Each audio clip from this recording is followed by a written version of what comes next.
None of us said a word until the bus pulled away. Then we started to grumble in low voices about Courtney, and what a show-off she was. She just thinks she's the greatest, Hat muttered unhappily. She acts as if she isn't afraid of anything, Clarence said. Like she's Superwoman or something. Throwing those bees at Eddie was a mean joke, Molly added, still struggling to unstick the gum from her braces. She knows what a chicken Eddie is, Hat said. She knew he'd scream and carry on like a jerk. Well, so did you, I cried, not meaning to sound so babyish. Hey, I'm on your side, Hat insisted, giving me a shove. I shoved him back. I was really angry. Mostly with myself, I guess. There's got to be something that Courtney is afraid of, Clarence said thoughtfully. The bus stopped at the red light.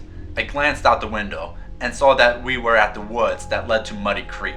Maybe she's afraid of the mud monsters, I suggested. Greetings, Internet, and welcome to Bookworms Goosebumps Retrospective. Today, we take a look into book number 15, You Can't Scare Me. Eddie is pretty much scared of everything.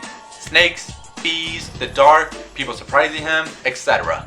He doesn't like it, and what he hates most is Courtney, cause she never gets scared. She's always brave, and appears to Eddie very snooty about it. So he and his band of friends go off to find a way to scare Courtney. I have to say, this one does mix up the formula of your typical Goosebumps book. The cover, from what you might guess, has something to do with mud monsters, with 3 coming out of the mud walking towards us, the orange and brown palette, and I also enjoyed the tagline for this book. They're coming for you. Scared yet? However, they are merely background to the actual plot. This is where the mixing begins. It's not about kids proving if their town has mud monsters. Most of the book is just focused on Eddie and his friends just trying to scare Courtney. And honestly, I don't really get the point. Eddie keeps making Courtney come off like she is better than everyone else because she doesn't get scared as easily as others. I understand how he feels. I was a real scaredy cat as a kid, but he comes off more like he's trying to prove to people that Courtney is human just like him.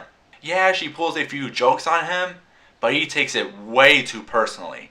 I felt more sorry for Eddie's friends, who get the short end of the stick when every attempt goes wrong. But what about the mud monsters? They must make an appearance. They do. About as much as the mummies from Curse of the Mummy's Tomb.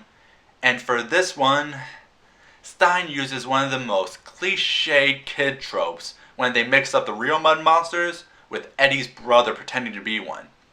And of course, the ending is rushed, and honestly, Eddie and his friends are worse off than Courtney after everything is said and done. So to wrap up, I did like the change of pace, but it just didn't do much for me.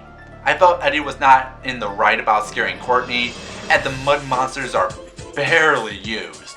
However, it is entertaining to see the kids come up with those crazy plans to scare Courtney. What about you, Internet? What's your opinion?